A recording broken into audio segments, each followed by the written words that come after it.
Quinnipiac men's ice hockey team began their quest for a national championship. How far did they go? Plus, the Quinnipiac women's basketball team competed in the WNIT against Boston College. Were they able to survive and advance? We have that and more coming right at you for the next 30 minutes. Sports Paws starts right now.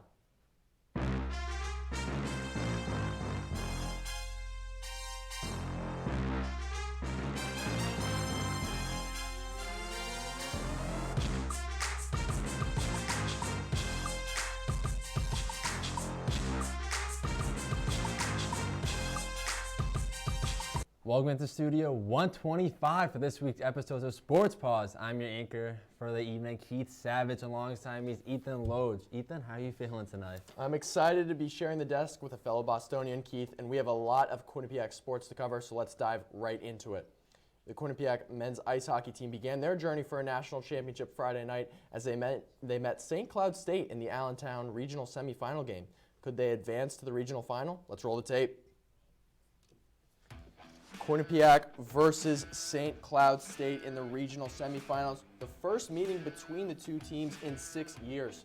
Let's jump right into it. In the first period, this game starts out hot. Brendan Less fires a shot from the point to give Quinnipiac the early 1-0 lead, not even 5 minutes into it. Then 13 minutes later, Quinnipiac expands the lead. The Bobcats convert on the rush as TJ Friedman stays hot and finds the back of the net. QU takes a 2-0 lead into the first intermission. Now we will go into the second period, and the Huskies came back in the second period. The odd man rush allows Nolan Walker to beat Yaniv Peretz, cutting the Bobcat lead in half. And then St. Cloud was able to even things up a few minutes later. Peretz, caught way out of his cage in the same Huskies line, converts to tie the game up at 2. But the Bobcats would not trail for long. A series of passes finds Michael Lombardi in front of the net, and a deflection goal works for the senior from Barrington, Rhode Island. 3-2 Quinnipiac. And a busy second period continues, and it sees St. Cloud battle back again. Tyler Kupka knocks the game up at 3 apiece with a wrister through traffic. However, the third period was a completely different story. Bobcats pass the puck up to the point, and a shot near the blue line bounces off Ethan DeYoung, giving Quinnipiac the lead back, now up 4-3. Now with 11.5 to go, Jaden Lee wants to move with the puck, and he shoots from a tough angle to go top shelf where Mama keeps the cookies. 5-3 Quinnipiac. St. Cloud would score one late, but the Bobcats hold on to beat the Huskies and move on to Michigan in the regional finals. After beating St. Cloud, the Bobcats met the Michigan Wolverines in the regional final. Winner goes to the Frozen Four in Boston. We'll get that up for you in just a second. Just having some technical difficulties here. But the Bobcats, unfortunately, Keith, they came up short. Michigan was able to end their season and advance to Boston, winning by a final score of 7-4. Despite being down, however, 4-0 heading into the final period, the Bobcats were able to mount a comeback, cutting the Michigan lead to just 1 with 8 minutes to go off of goals from Jaden Lee, Wyatt Bongiovanni, and Desi Burgard. Michigan was able to score on the empty net 3 times, ending the Bobcats season. So another year coming up short once again for the Bobcats.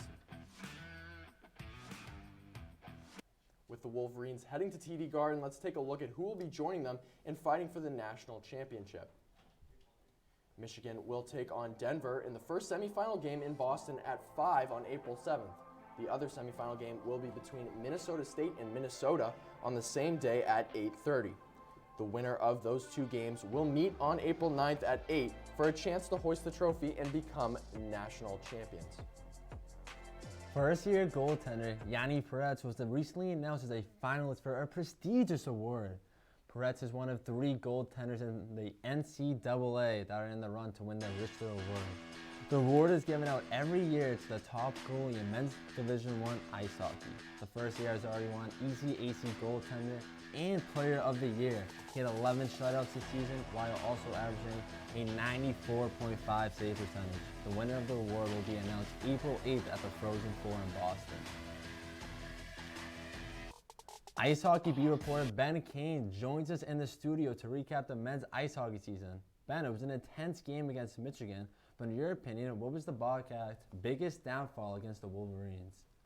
Now, from the question, you either want me to say either the offense wasn't working or maybe the defense wasn't working, but I'm going to go with something a little bit different. I think it was both that wasn't working. Obviously, the Bobcats go down by 4 early into the second period against their game against Michigan, and it was just an all uphill climb from there. Obviously, the Bobcats weren't able to get it done. They mounted a 3-goal comeback, but it still wasn't enough. But when you look at the squads for both Michigan and Quinnipiac, there's something that kind of jumps out to you. Quinnipiac not really having too many NHL prospects on their lineup, whereas Michigan had a lot, 13 NHL draft picks, including the number 1, 2, 4, and 5 on their roster for this game. So obviously, Quinnipiac had a giant mountain to climb as they were trying to come back in this game, and they were unable to get it done. I love making my references, so I'm going to do one right now. I kind of compared it to as Quinnipiac, they're like the 4th graders. Their teacher Rand tells them to go into the classroom of the 8th graders, go get the copies from the 8th grade teacher. They go in there. They're very intimidated by all the 8th graders. There's about 10 or 12 of them that just look at them. Quinnipiac walks out scared, and in the end, they lost this game. Which player stood out to you the most from Michigan and Quinnipiac? So obviously, the main thing of Quinnipiac this whole year was getting goals from their defense. So I've gone with 2 players, actually, that I thought really kind of jumped out to me over this weekend. The first is Jaden Lee. He had 3 goals all weekend. 3 goals in his last 3 games, and he started to help them mount the comeback against Michigan. Obviously, he got that first goal, but what he brings to this team, as we kind of talked about in Bobcat Breakdown, was he brings a bit of ferocious energy to this team, which is something that they don't get from their first line. So when he comes on, he brings the intensity with him, and he's able to help the Bobcats kind of push forward and keep going. The other one, a name that we talk about all year, is Zach Metza. He led the team in points with 37 this season. Obviously, he had 6 shots on target for the Bobcats against Michigan, and he scored 1 goal. His goal was a little bit irrelevant as the game was pretty much gone at that point, but Metza is one of the best players in Quinnipiac and obviously one of the best players in the ECAC, so he did very well this weekend. Man, you and your analogies, Ben, I got to say. Last question, what was your biggest takeaway from the Bobcats season? Obviously, we kind of saw this at the beginning of end of last season, and we're seeing it spill over into this season. The Bobcats are unable to get it done when it comes down to it late in the season. They lost in the ECAC championship against Harvard. They also lost to Michigan, as we saw, but they did this last year as well when they lost in the ECAC championship. So the Bobcats not being able to get it done late in the season when it actually matters is a recurring theme for this team. All right, thanks, Ben. Great job as always. Now with the men's ice hockey season wrapped up, let's take a look back at their top 3 plays from the season. Now, Keith, being that I am a beat reporter for the team, do you mind if I start us off? That's perfect for me. All right, let's roll it. We'll start off with play number 3, flashing back to the start of the year, all the way back in October versus North Dakota.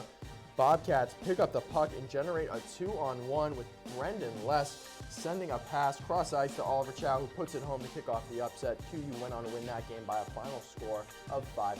Now let's go on to number 2, onto the Battle of Whitney Avenue. Who else but is Gus Van Ness, who threads the needle on the wraparound to make the crowd go crazy, helping secure Quinnipiac 8th straight win over Yale. QU wins 4-0.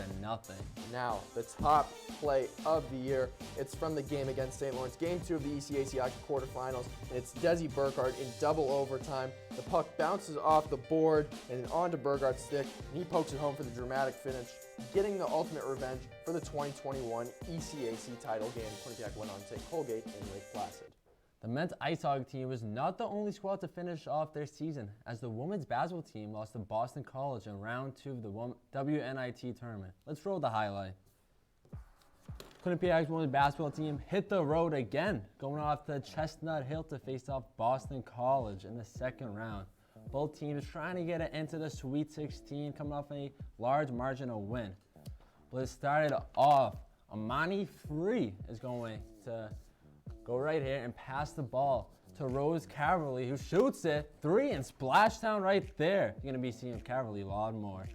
But Taylor Scholl versus Mackenzie Deweese in the paint. And she's going to win that matchup. Deweese not the tallest, but Taylor Scholl is able to get that.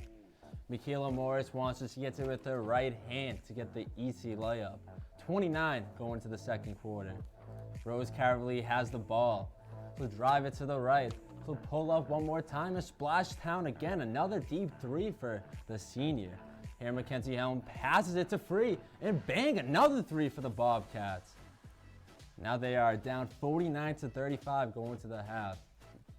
Mackenzie Deweese in the post right here with the left hand. She gets the easy layup. She'll finish with 15 points. But one more time to see her get this shot right here. An easy mid-range to secure the 15th point. But right here, falling on the ground, going for the rebound. Seda Bonner falls on the ground. Deweese gets the ball, passes it, no look. Seda Bonner is going to splash the town one more time. Boston College up 69-55. But it was the Taylor Soul show all night. A great sequence from her. She's going to get a steal right here. She's going to takeaway all by herself. And Anwana Rose Caverly, she finished with 33 points and 16 rebounds, both a career high for the Boston College star. Looking to move on to Sweet 16. Rose Caverly ends off the night with the layup right here. She had her own career high with 26 points. But that will do it all for the Bobcat season as they fall to the Boston College Eagles 94-68. Though they may not have gotten the result they wanted, there was still cause for celebration for one member of the Quinnipiac women's basketball team. And as Keith mentioned, senior guard Rose Caverly set a new career high in points, finishing the game with 26. Caverly also added 2 rebounds and 3 assists. Definitely a great ending to her senior season. And she is eligible to return to the Bobcats for the 2022-2023 season. There was always big news going on throughout the week for the men's basketball team. I mentioned 4 Bobcats entering the transfer portal. 2 first years, Bernie Blunt and Brody Limerick, are joined by juniors Elias Kane and Brendan McGuire in the portal. Limerick did not play a single minute this season, while Kane, McGuire, and Blunt all had roles coming off the bench. Head coach Baker Dunleavy will now have 7 new roster spots to fill out for the next season. It is time for our first break of the night. When we come back, we'll head over to the Diamond for some baseball and softball action as their seasons begin to heat up. And the men's lacrosse team had their home opener this week, plus women's lacrosse began MAC play. Stick with us, we'll be right back.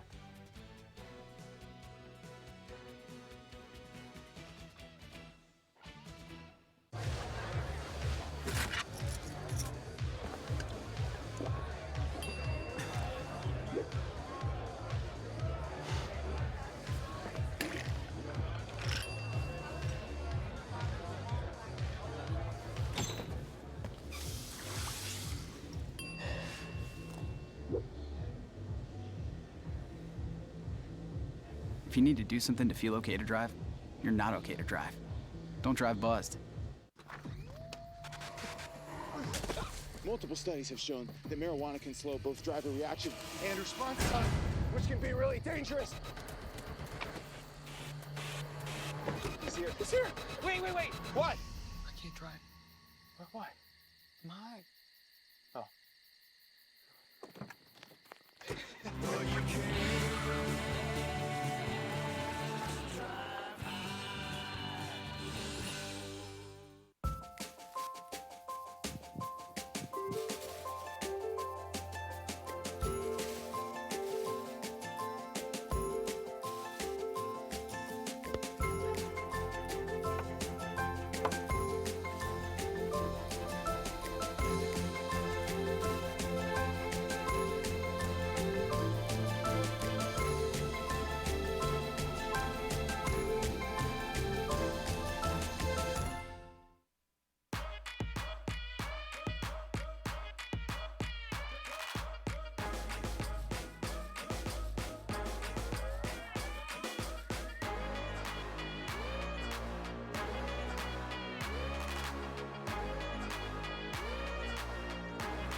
Welcome back to Sports Paws. Let's get right into softball home opening doubleheader on Saturday. We're starting off this home opener against the Hartford Hawks. We're going to go straight into the bottom of the second. Go back in the second right here. Gianna Palmasino hits a single right up the middle and loads the bases for the Bobcats. Then Layla Pasquale rips a double down the third baseline, and the Bobcats suddenly have a 3-2 lead. So right there, going all the way home, going to third. And right here, you can see a little communication right here, trying to get the foul ball on first base. And just catches it, but tries to slide into first and not get it, but home plate is able to score. The Hawks can go back again, get a hit right here and go back for one home run and wins 9-4. Quinnipiac winning. Let's move on to the Maine Black Bears right here. For the first inning of the main game, Black Bears drop down a sack.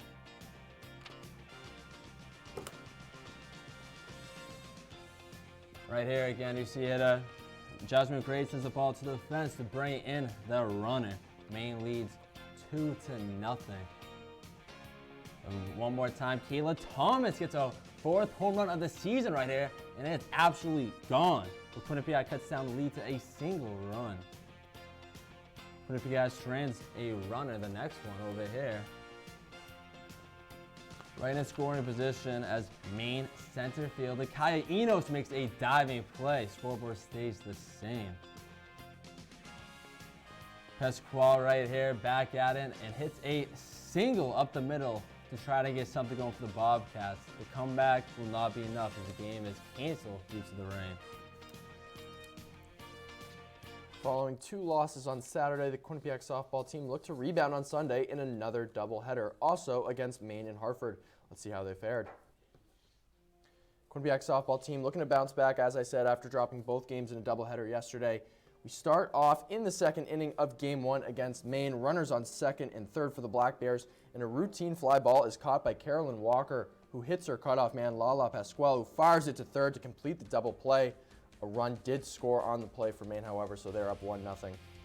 Sixth inning now, still 1-0 Maine, and this is where all the action happens. First, in the top half of the inning, it's QU once again displaying some great defense. Gianna Palmisano fires it to Brooke Hilliard, who slaps the tag. A run would score, so it's 2-0 now. Bottom half of the sixth, QU starts to mount a comeback. First, it's Serena Fogg driving in a run off a Maine error. Then it's more poor fielding from the Black Bears. An errant throw gets away from the Maine third baseman, and Palmisano is able to score, tying the game up at 2 late in the sixth.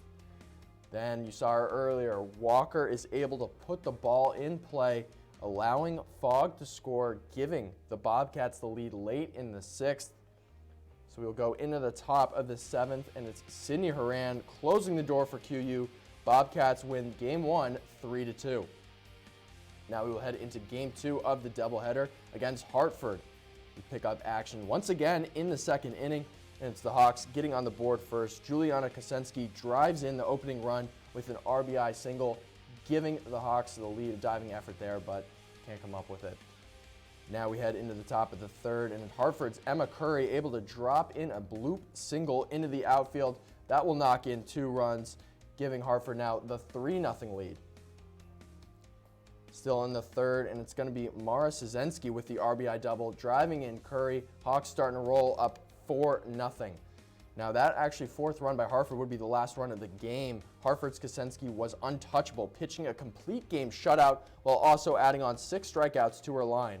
Hartford was going to go on to win this one by a final score of 4-0. QU will play Wednesday at Central Connecticut at 3 p.m.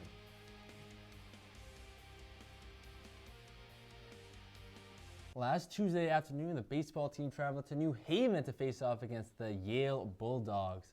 For Bobcats fan, it was not an entertaining game to watch at all. The Bulldogs had 19 runs, with 6 of them coming from junior outfielder Ben Metzner.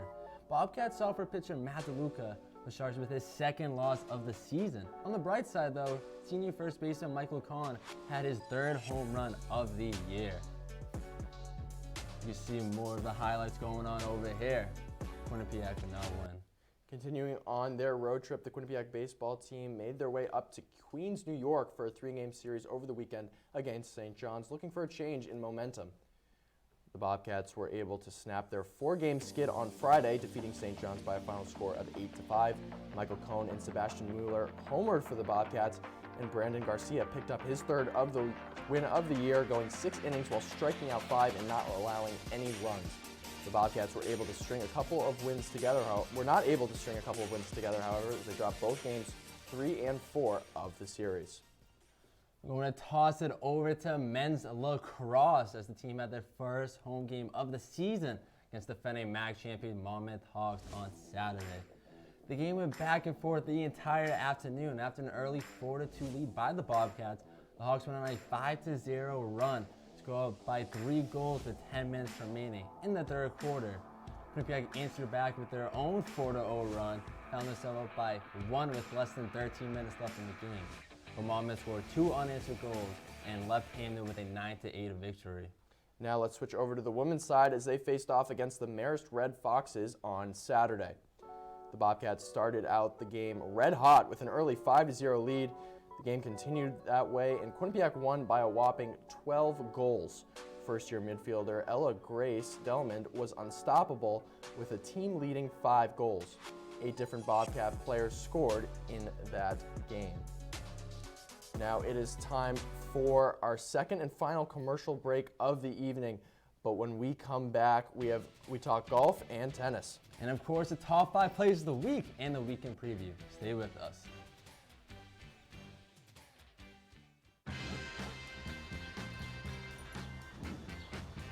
When we adopt a shelter pet, we discover they're a unique mix of all kinds of things. Come on, Jules, spot on this last one. There it is.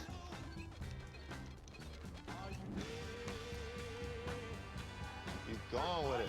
Leo. They're a little bit of a lot of things, but they're all pure love. Maybe you can make retirement happen. After all, you made home ownership happen. Homeschooling yourself on loans, beefing up your credit score. So I'm pre-approved. You were like, yes! Sorry. Color coding listings, ticking boxes, and flushing every toilet in a 20-mile radius. Home sweet home. You aced house hunting. Now get the tips you need to get on track at aceyourretirement.org. I know what you're thinking. I need a job. I need a new career. Well, I've been there. I've been there. I've been there. I wasn't happy with what I was doing. After high school, I didn't have a plan. I just wanted to start working. I got laid off twice, but you gotta keep going. You just need the right skills. Find an apprenticeship. I found a 2-year IT program. I found a medical course online. I'm now a consultant in the tech space. You have more options than you think. You can do this. You will find something. You will find something new.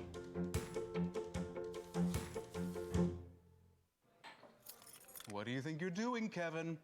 Was just gonna drive home. There are several warning signs present that you shouldn't be driving. Like hearing voices? Like your text-to-emoji ratio? Oh man, the selfies. Selfie. Nailed it. We all have warning signs that let us know that we're probably not okay to drive. Mine is pretending to be your subconscious. Craig, come on man, let's split a ride home. Welcome back. Thank you for sticking with us. It is almost 10 o'clock, so we only have a few minutes left here on Sports Paws, so let's jump right back into the action. The Quinnipiac women's tennis team had a very busy weekend, first competing at Bryant, then at home against Providence College. Against the Bryant Bulldogs, the Bobcats were able to pull off an impressive come-from-behind victory after trailing 3-1 following the doubles round and 3 singles matches. QU's Claire Kostrzelski, Jordan Bradley, and Camilla Nella picked up 3 singles wins, securing the win for the Bobcats. Then on Sunday, QU was able to pick up their 4th straight win against Providence. Now we're going to move it on to men's tennis, where they had a trip to Rhode Island over the weekend against Bryant University.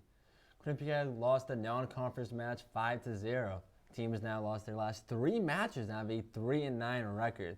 The Bobcats have now concluded their play in the month of March and will look to bounce back in the month of April. Now for a change in pace, Quinnipiac junior Leanne Peralta brought home some hardware this week. The Brea, California native was named MAC Golfer of the Week for the 2nd time this season on Wednesday. The announcement comes after Peralta tied for 11th place at the Low Country Intercollegiate Tournament 2 weekends ago. Peralta shot 11 over on the weekend through 54 holes, In her second round of the tournament, Peralta shot a 67, which is a career best and 5 under par. That 67 also marks the second best round in Quinnipiac program history. The women's outdoor track and field team was selected 3rd overall in the MAC preseason polls. The Bobcats received 83 votes for 3rd place in the poll. Monmouth finished in 1st and righted just behind in 2nd place. The Monmouth Hawks have won 7 straight championships and will look to do the same in their last season in the conference. The Quinnipiac women's outdoor track and field team season is now underway, and they have a very busy weekend coming up. Looking ahead, the Bobcats are set to travel to Williamsburg, Virginia for the William and Mary Colonial Relays meet. The meet will take place over 3 days, beginning on Thursday before concluding on Saturday. QU also has meets against Southern Connecticut and James Madison in the coming weeks. The team raced for the first time this year at the Monmouth Outdoor Opener. On the track side, senior Simone Foster finished first in the 100-meter hurdles, and senior Aisha Gay did the same in the 200 meters. In the field, graduate student Micah Maples took first place in the shot put with a 13.4-meter toss, which is a new career high for her. The team will travel to Williamsburg, Virginia on Thursday for the William and Mary Colonial Relays. Adidas is opening its name, image, and likeness, or NIL network, to every college athlete on Adidas partner Division I universities. This is big news for all Quinnipiac athletes, as the university is Adidas partnered and uses Adidas products and equipment for all of their sports on campus. The program rollout begins in the fall of 2022 with Power 5 and HBCU schools primarily starting. The company's plan is for every qualified Adidas school to have access to its NIL network by April of 2023. Well, you know what time it is. Top 5. You did the men's ice hockey, so I'll start out with the top 5 plays of the week. How does that sound? Let's get it going. So let's start off at number 5. We're going to head over to the men's ice hockey over here. And who else? It's going to be the star, TJ Freeman over here, going from hash to hash. And he finds it right here, right in the left side for a goal over here to make it the 5th top 5 play. Now we go into play number 4, over to the diamond. It's Kayla Thomas. You saw it earlier. She sends a ball out of the park, her 4th home run of the season. However, Quinnipiac would go on to lose that game. Let's go back to play number 3 right after this. We're going back to the ice once again. And we have Jaden Lee right over here. The little dipsy doodle before his shot finds the back of the net. He does it all, even as he's falling to the ice. You see it one more time. Little spin right here, and he finds it, even falling to the ground. It's really special there from Lee. Now on play number 2, women's hoop action now. It's Rose Caverly connecting from long range. This was just 3 of her career high 26 points. Going to number 1, Ty Atlantic over here, wraps around the net, and he scores to find Desi Burgard on the goal. Couple more angles here to show off Ty Atlantic's beautiful pass to Burgard. That ends it for top 5. Now that we have covered the past week in Quinnipiac athletics, let's take a look at the road ahead for some Quinnipiac teams. And as you can see on your screen right now, the Quinnipiac baseball team will be traveling to Rhode Island tomorrow for a game at 3. Then you got men's lacrosse at home on Saturday. Softball, the timing of that game hasn't been decided yet, but they'll play Sunday. And of course, women's tennis will be going to UMass Amherst on Wednesday at 3. Keith, you looking forward to any of these games? Of course, baseball wants to get a bounce back against Rhode Island. It's going to be a big game. See how they do. Yeah, that's right. Now, that is unfortunately all the time we have for you tonight here on Sports Paws. To stay up to date on all things Quinnipiac athletics, make sure to follow us on Twitter at Q30 Sports and check out our website at Q30TV.com. For the producers, everyone working hard behind the scenes, from a man, Keith Savage, I'm Ethan Logue signing off. Have a good night, everybody.